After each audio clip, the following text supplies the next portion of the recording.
Okay guys, so we start the expedition with Hitchhiker, the former geologist. We are on search of ancient civilization, traces of the ancient civilizations caught up in where? Atlantis. What about the rocks, no? Oh yeah, no, in the rocks. The traces are in the rocks. Traces of Atlantis. Caught up in the rocks. Can you tell us something more? About the rocks, how it looks like?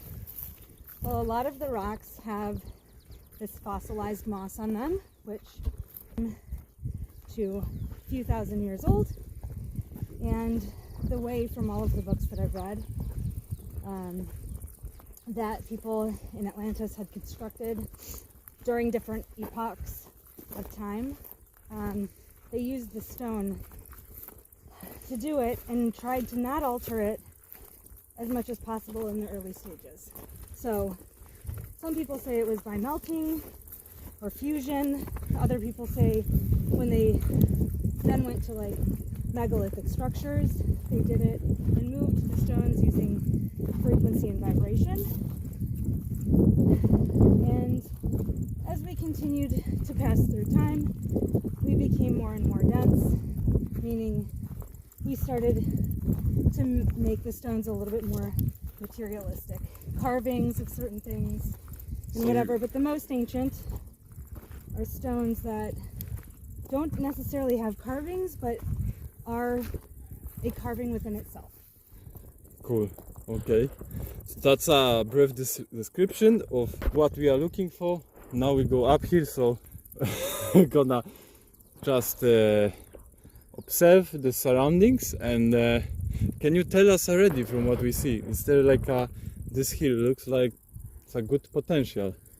So from what I see, in my opinion, before the cataclysm happened, the earth looked very different. This here seems like an ancient dried out riverbed. So the water would come from the mountains, pass through different kinds of riverbeds, and each home and each place that people lived would have fresh water. Everyone always had it all of the time. So on this hill, there are different like steps, like terraces, the lines. Someone was here farming utilizing this specific riverbed. Here in Porto Santo right now, we don't really have that much rain, although this year it's been pretty prolific, but I was told usually Porto Santo is like yellow and brown. So I think you can see it a little bit more now. Yeah. They do not get as much rainfall as they usually got. Also, the ancients tended to carve their caves, their structures, in an anthropomorphic kind of way. So it always looks like something, depending on your perspective and your angle. For example, up there, we see a face in the cave. A face in the cave, yeah. One side of the cave is the one eye, the centerpiece would be the nose, yes, other eye, and then the rocks that are like jagged are almost like teeth. Yeah. And depending on the interplay of light and shadow, it portrays different things. And in my opinion, the ancients were very, very keen on perspective, and the microcosm being a part of the macrocosm. So depending on the way of the interplay in light and shadow from the sun, you can see different animals, dinosaurs, stories in the rocks that I think spoke to the specific time period. Super. Nice. Okay. There's another face to the right. Yeah. Looks like from far away you can see that it's creates like similar like a face shape. Yeah. And if you look after like the main temple, the biggest point, if you go to the left, there are two humps here, and it's like the perspective of some sort of dragon or lizard, especially if you see it from the other end. Perspective. Yeah. Super. Nice. So we go to check it out from the other perspective, and we stay on. Even the light plays into all that. It tends to look like different things. Dragon head. Yeah, and the temple on the top there is directed exactly, because I measured it with the compass, to true north. So okay, nice. So the middle point is exactly. Super. Nice. What are you from that this is an ancient structure. Part of an ancient structure because there are certain markings here that are man-made. This line here is perfect when it comes up.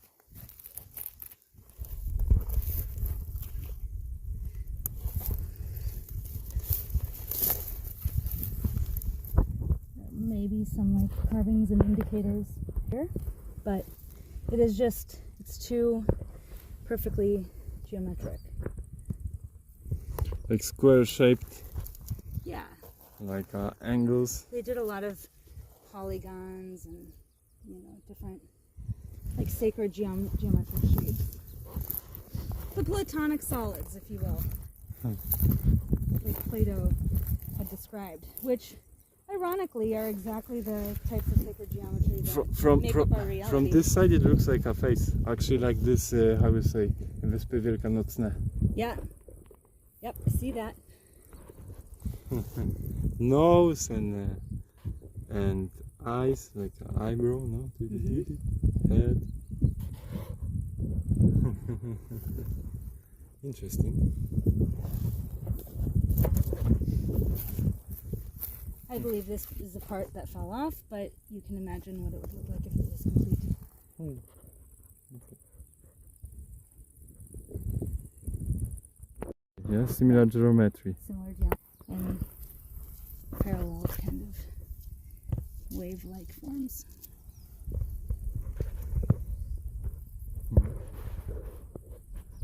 So, could have been a figura, a figure, something, but here, this part was constructed. Very interesting. I think it broke off here. But they had a lot of these divots in here. I think it was to like collect water or something for ceremonial. They did a lot of healing in ley line energetic points that align to certain directions of our planet. Looks like it was some sort of border, but this is man-made. Markings and then also here.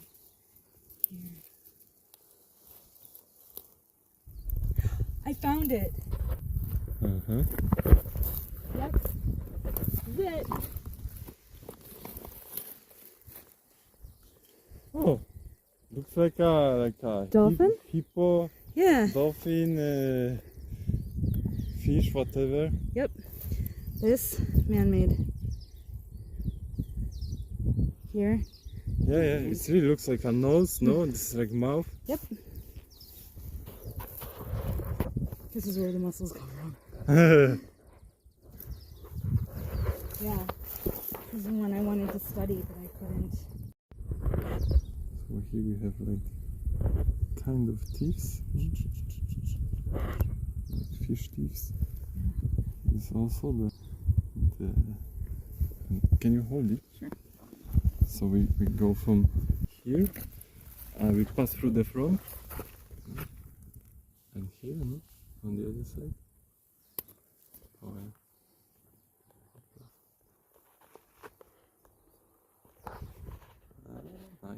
Nice. Okay, could be something really. Mm-hmm.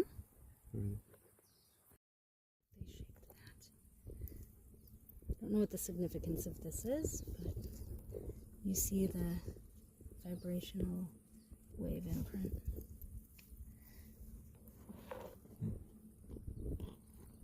Interesting. Every single one of these kind of like vibrational wave patterns corresponds to a certain frequency, and that frequency happened to be the one that these like wise spiritual, you know, beings used for healing purposes and to manifest their reality. But it all corresponds to the energetic points of the earth and what those frequencies are. People do it now with like radiostasis rods and to find wells, and this is like an ancient technique that's been used for thousands of years, and ironically it still works. So that's, I think, how they were able to, that's why all of the pyramids and prolific temples around the world correspond to one of either the Earth's chakra points or these ley line energetic points where the magnetism is the strongest, because they were able to utilize that energy within themselves for healing purposes, for manifestation purposes.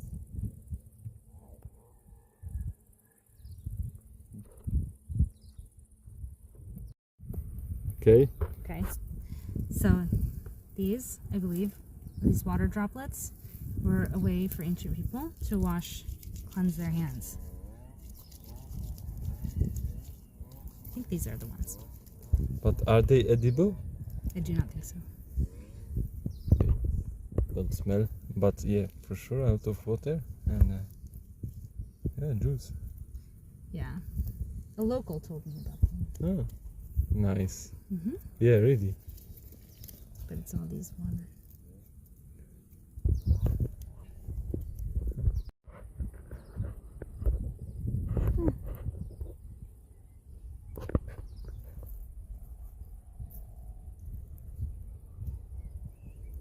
Mm-hmm.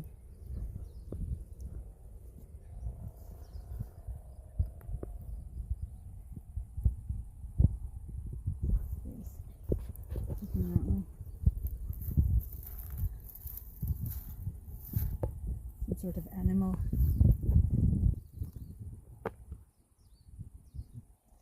Wild. This fruit. Ah, ja, opuncja.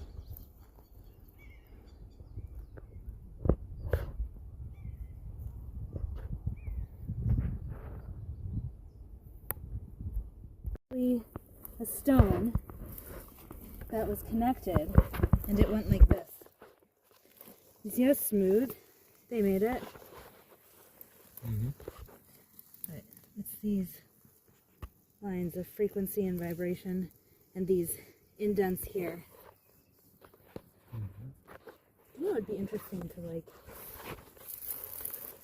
pattern scan this, because okay, this is a working hypothesis, but all of these kinds of wavelengths correspond to a certain frequency.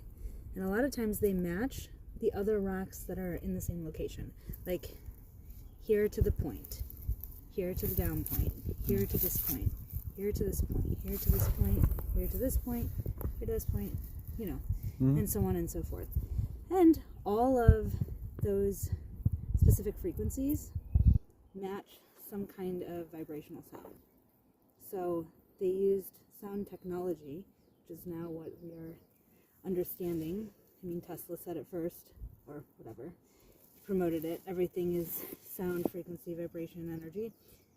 But I think those are markers and indicators of the kind of frequencies that are at the specific points of the earth where these things came from. And if you utilize these in a harmonious manner, then the energy will be amplified in the location that you're at. So that's how they did it. But this is very interesting.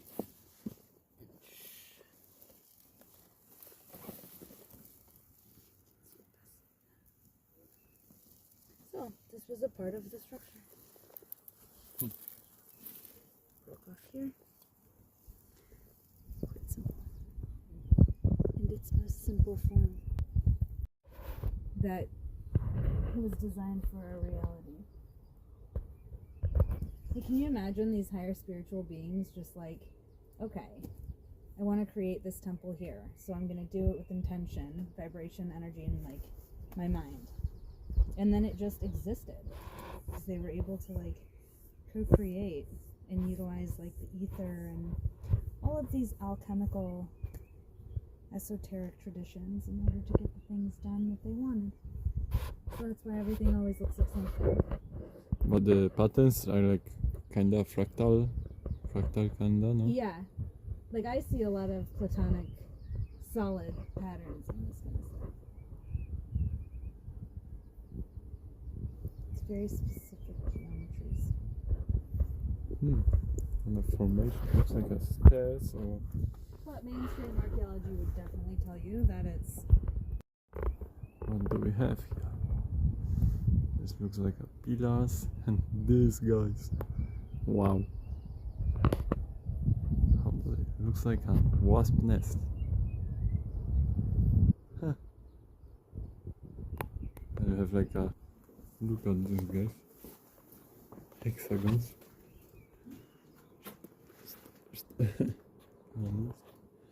And here you have like the little holes.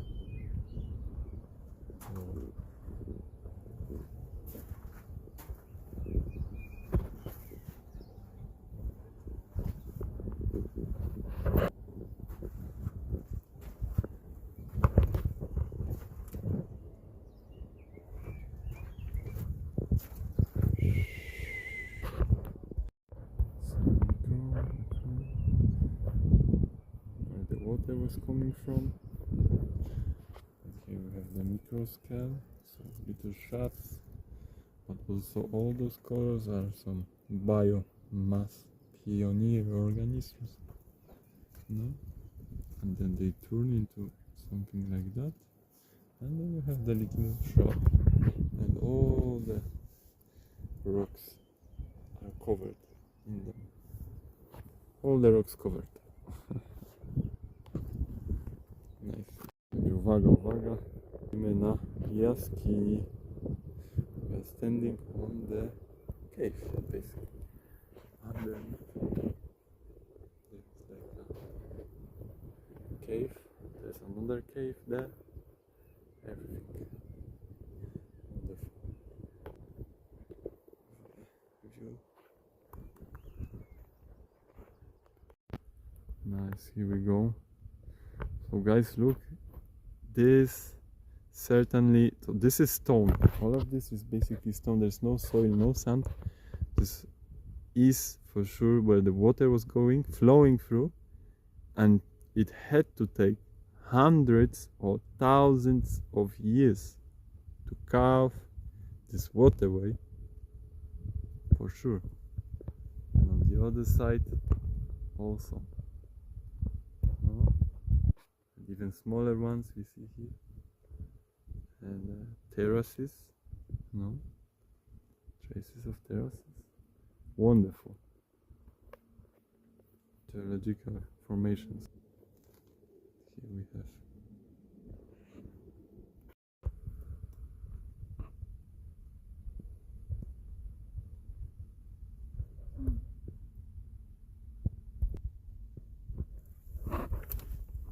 ancient people were here too.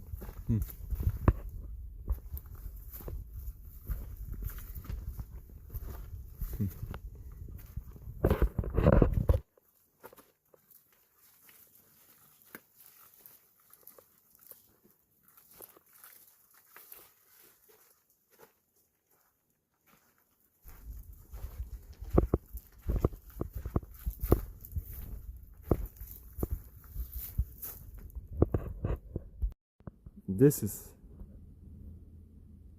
how to opportunism, or to find your way no matter what.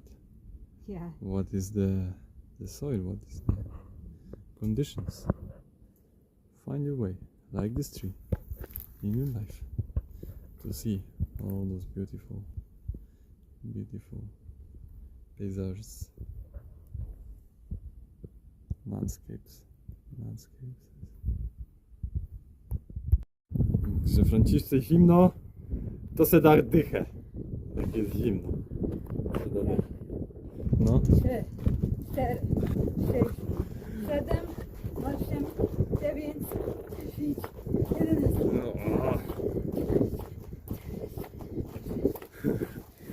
O, ale poleciał.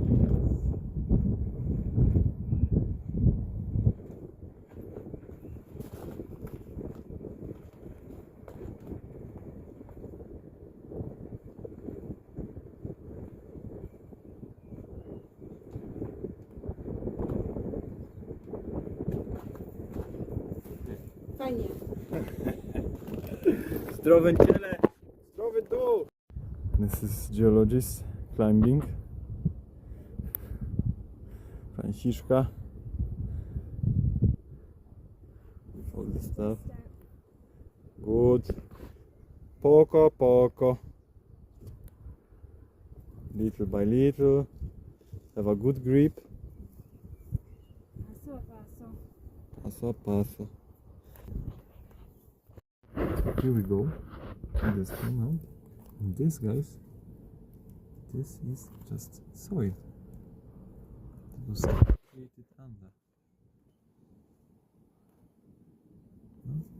Soil, and this is all roots of the plants. This is the stone that Franciszka found. Interesting. Came from under here. Puzzles. Jestem tego pewny. W głębi duszy o tym wiem, że gdzieś na szczycie góry razem spotkamy się. So guys, I made it up. Wonderful, wonderful view. We have this oasis there. Looks like some kind of fields. What, I don't know if it's like golf field actually or something. It's nothing, everything dried, and then this around, and then we have this also, and all the view of Porto Santo. Yeah, Porto Santo. So guys, here we are on the top of the top. The sun straight in the eyes. Ha. Porto Santo. I was here. Że tu byłem. Pablo. Porto Santo. Wow.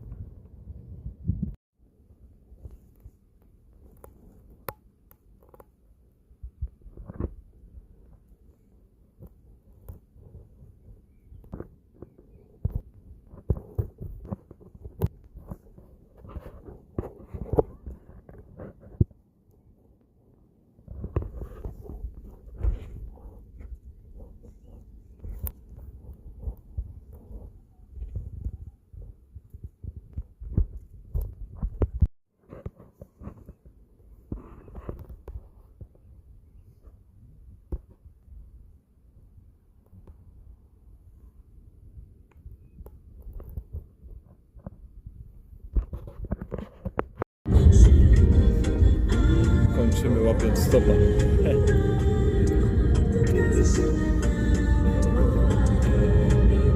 Hitchhiking, guys.